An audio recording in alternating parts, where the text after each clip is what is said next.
All right, so what is up, people? It is Jahid, aka Heedy the Scribe, and this is gonna be the first like bookish video that I've done on YouTube in like 2 years, I think. Yeah, it's been a minute since the last time I was on here. Anyway, so what I want to do is, even though it's like halfway through January, I was like, hmm, what if I do my top 10 books of 2024, even though I only read like 39 and it's 2025 already. But let's get into it. I know I'm a little late on this, but with TikTok getting executed, might as well come on here and start yapping about books again. So let's just dive right into it. So first off, coming in at number 10 is going to be Before I Let Go by Kennedy Ryan. Now, this was kind of like my first experience and dive into Kennedy Ryan's book and her works. And it was actually my only romance novel that I read last year. And I wanted to challenge myself a little bit and read something kind of out of my comfort zone because I'm usually like a hardcore, like fantasy sci-fi guy. And I was like, you know what? I'm a ball out. I'm gonna do something different. Let's peep game and lock in. Let's try some romance. And I did, and I had a great time. It was phenomenal seeing kind of like the real complexities of marriage and relationship dynamics, and also seeing a healthy portrayal of black love, which is something I feel like we don't see enough in fiction. So I had a wonderful time reading this, and I was actually at Barnes and Noble the other day, and I went ahead and picked up This Could Be Us, which is the second book in the series. So super excited for that. Next up, okay, so before y'all call me like bougie or anything, hear your boy out. Some of the books in my top 10 I read from the library, and I don't have physical copies of them yet. So I just am gonna have like the image of them on my Kindle because you do what you gotta do in these streets. So coming in at number 9 is gonna be A Study in Drowning by Ava Reid. So this was like Kennedy Ryan. This was my first experience with Anna Reid's work, or Ava Reid. Who is Anna Reid? Who the fuck is that? With Ava Reid's work, and I enjoyed the story for the most part. Apparently, like I had some conversation with some other book influencers, and like, oh yeah, I hated it. The book was riddled with like bigotry.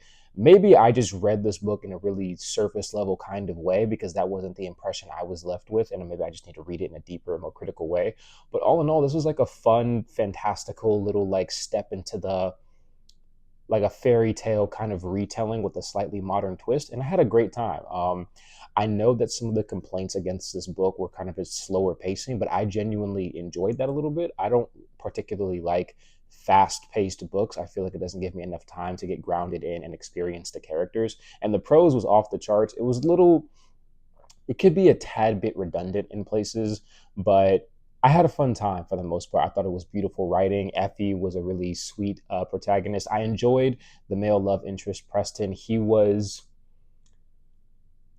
understandably infuriating, but not needlessly insufferable. You know what I mean? He wasn't like one of those male love interests that you see in books who like you can't really get into like the you can't put energy into the relationship between him and the main character because he's just like a dick who has trauma. And it wasn't like that. I enjoyed it. So, A Study in Drowning. I'm also looking forward to A Theory in Dreaming this year.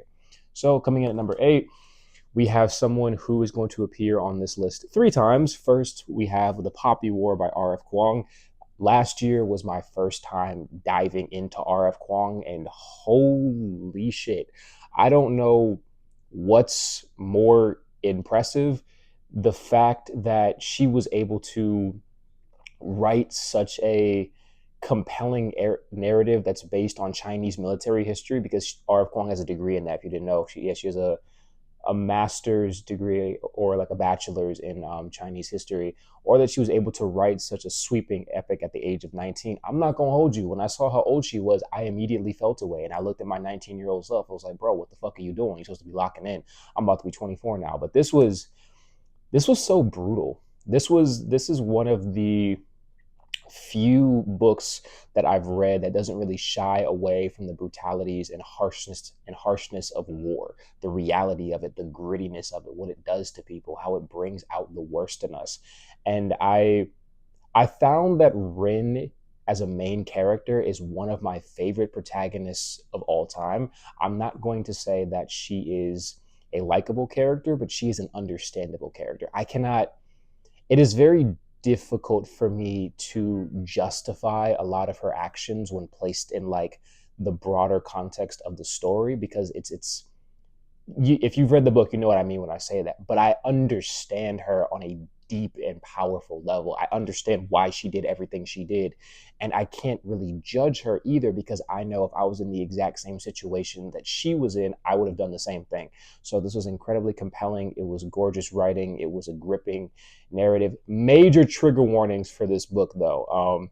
There is a chapter towards the end of the book that is inspired by something that happened in the rape of Nanking, and it is very, very graphic, very, very hard to get through, very triggering. So just if you are going to enter this book, do so with caution and be aware of what the triggers are. So coming in at number 7, we have Their Eyes Were Watching God by Zora Neale Hurston.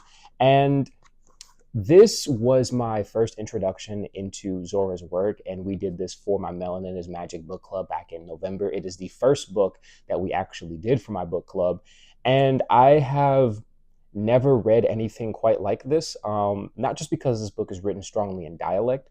And when I say dialect, I mean it's very much like AAVE, African American Vernacular English.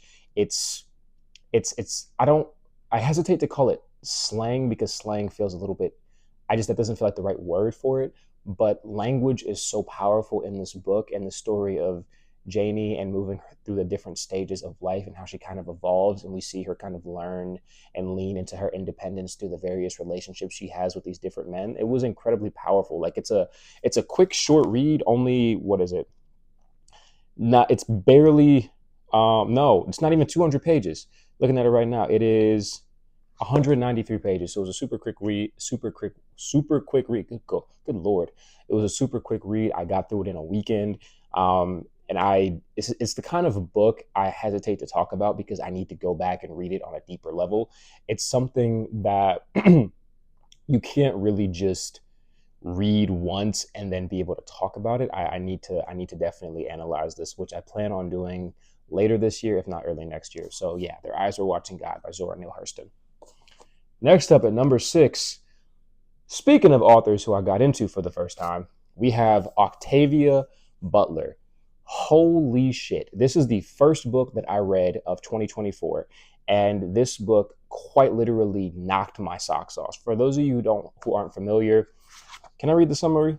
No, it's more so, okay, it more so has to do with the second book. That's the one that knocked my socks off.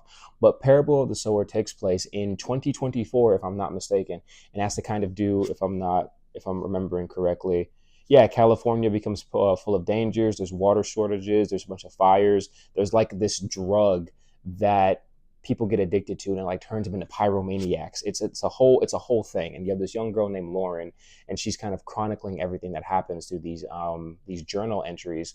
And the world has basically gone to shit. It's dystopian, but in a way that feels very grounded in present day reality. So like this book came out in 93, I think, and reading it at the beginning of 2024, I was like, hey, the fuck is this? Like, you know what I mean? It hit very close to home. And this is another story where it's gritty and brutal in a way that doesn't have to necessarily do with violence. It has more so to do with like the nature, like the nature of the human condition, I would say, because we see people, like the way people are presented in this book when they are kind of stripped of their means to survive and care for themselves and their loved ones, what people will resort to and what people will do in order to just get ahead and to make it another day. It's a very uncomfortable read, but it's a very powerful read. And one thing that I've learned from Octavia Butler is that she does not even a little bit shy away from making you uncomfortable. Parable of the Talents, which is the second book in this series, did not make it into my top 10. It is in my top 20. But that was also one that felt like a slap in the face. So if you have not read Parable of the Sower, definitely move it up your list. It is a phenomenal read. All right, so that was 6, right? I know how to do math. Okay, so coming in at the 5, we've got Circe by Madeline Miller. This was a book that sat at my number 3 spot for the majority of the year. This was, I thought it was going to be locked in. I did not see anything usurping it. This is the story, for those of you who aren't familiar, Circe follows the story of the witch Circe, who was the daughter of the sun titan Helios and the nymph, what's her name? Percy's, something like that. And we get to follow her journey from, her time with the Titans to her exile on her island, Iea. I didn't tell you say it, Iea. And the story takes place over thousands of years. We get to see her meet all the different mythological heroes, like from the Odyssey, like Odysseus and Jason and Daedalus, and different gods such as like Apollo and Hermes. Um, this book did things to me spiritually. This isn't my first experience with Madeline Miller. I read Song of Achilles in 2022, and I loved it up until the point I hated it because Achilles pissed me off at the end. But I don't have this book was such a beautiful exploration of womanhood and femininity and independence and what it means to kind of not just survive but endure. And Madeline Miller writes in a way that is simultaneously poetic and lyrical, but there's very little fat to her sentences, and that every word is so intentionally well crafted and well placed that her prose just sings. And I I felt everything. I felt joy, I felt anger, I felt happiness, I felt sadness. And when I reached the end of this book, I remember laying on the floor for like 20 minutes and I was like, damn, that this hit me. Like this was phenomenal. As you can see, I'm annotating it right now because I'm also working on a book, and the language is very the kind of poetic lyrical style I mentioned before is what I'm going for in that book. So I'm kind of dissecting Circe to understand and figure out what she did in order to achieve that same language. And I've kind of more or less figured it out. So it's been helpful, but definitely add this to your TBR if you haven't read it already. All right. At the 4, we've got RF Kuang again. Not the last time she's going to be here. We've got The Burning God, which is the conclusion to the Poppy War trilogy. And holy shit, man, that's all I really got for you. Like, my dad is currently reading it. I got him on the series. The second book, The Dragon Republic, is also in my top 20. Didn't make my top 10. I think it's at like 15. But this is probably one of my most favorite conclusion. One of my most favorite. I could have phrased that better. This is probably like top 3 favorite conclusions in a trilogy I've ever read, up there with the Stone Sky and the Broken Earth trilogy, and like A Conjuring of Light in the A Darker Shades of Magic trilogy. This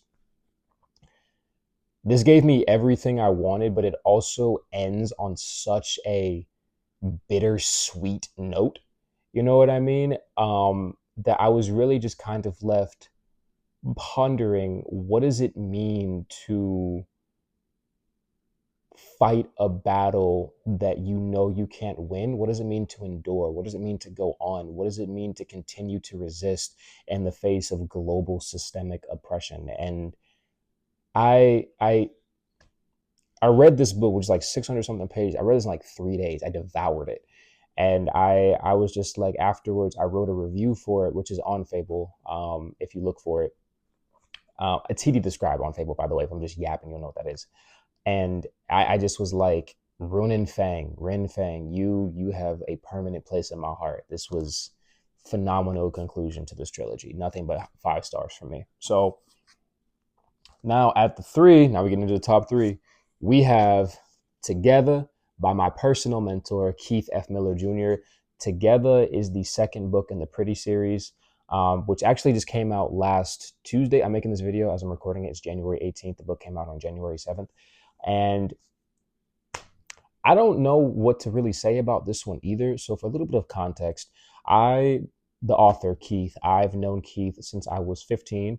And I got the privilege of working on the first book, Pretty, through its many different iterations. So reading this book, this conclusion to this thing that I've had the privilege of being a part of for so many years, it was like, it felt okay.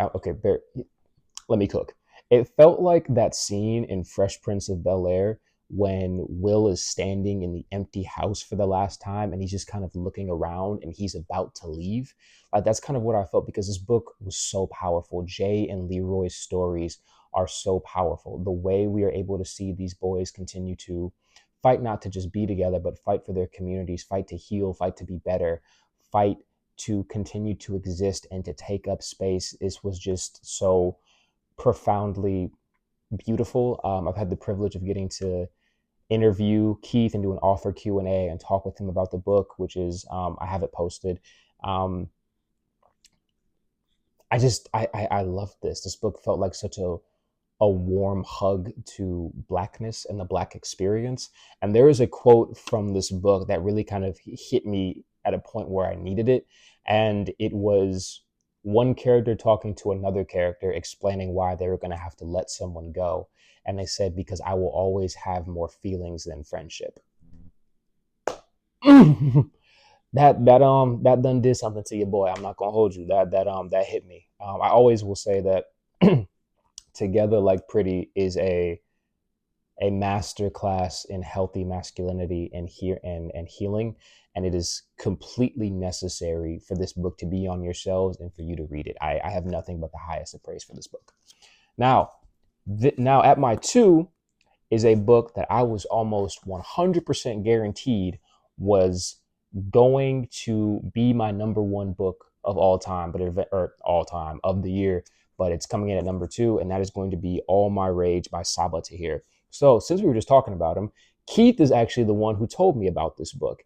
And he was like, yeah, when he read the book, he understood why it won all the awards, because it's won the National Book Award, it won the Michael L. Prince Award, it won NPR Best Book, Kirkus Best Book. Like, and for those of you who don't understand, this is like winning an Academy Award, a Golden Globe, and like an Oscar, like, but in the literary space.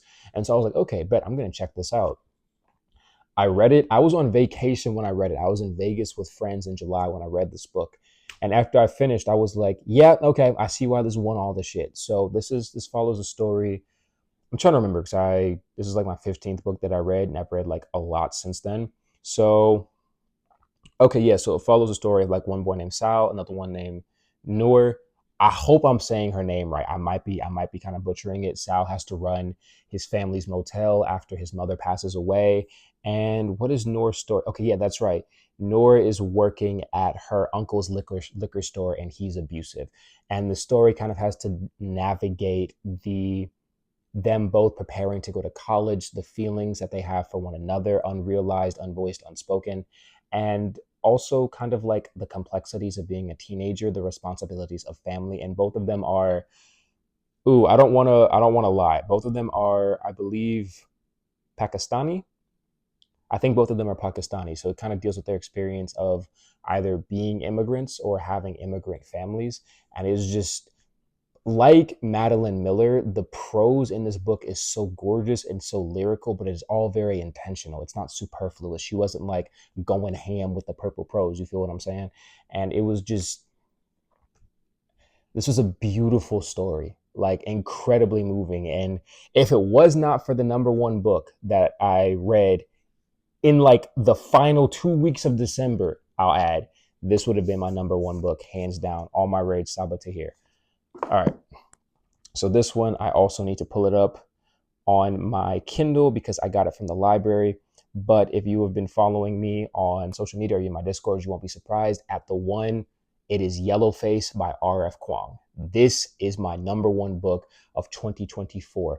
I have never read a book that has pissed me off the way this book did. So for context, the story follows a woman named June right after her, I'm going to call her like her academic rival slash friend, Athena. She dies. She passes away. She watches her. She's in like in the room where it happens. If you know that reference, you're goated. So June is in the room when Athena passes away, and Athena has her unfinished manuscript. June takes the manuscript, edits it, and then publishes it as her own. And because Athena is Asian and June is a white woman, what June does is she goes by, instead of going by like Juniper, which is like her full name, she goes by June's Song to present as an Asian woman and kind of pass herself off as racially ambiguous. Oh my word, this story, I have never, like, this main character played the victim so hard, and she was immensely unlikable, but immensely human, and the book was immensely compelling. Like, I know I just used immensely three times in a row. Just rock with me here. Like this story gave so much insight into kind of like the cutthroat ruthlessness of the publishing industry as well, when it was talking about what other people will do to get ahead, and also about the like solitary nature of being a writer and an author and creative, and about how like what like I'm still struggling to describe this book. This is a story where it's so hard to articulate like how I feel about it. There was a lot of conversation. Some folks were saying that it feels like RF Kuang writes for white people, and I disagree with that. She does not write for white people, she writes to them. She holds up a mirror to kind of be like, hey, look at yourselves, you know what I mean? And this is a perfect example of cultural appropriation, of someone using the trauma and tragedy of a person of color to advance their own career.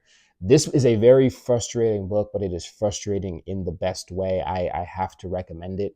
I just, it made me so mad, y'all. Y'all don't understand. But I don't want to yap too long. Those are my top 10 books of 2024. And I'm really excited. There's some books I'm going to talk about that I'm excited to read in 2025. But I hope you enjoyed this, and I hope you're willing to check out some of these books. And if you're down the clown, I'd love to hear what you thought about them. And if you've read some of these already, please let me know what you thought of them in the comments. But yeah, that's the video, y'all. Be easy.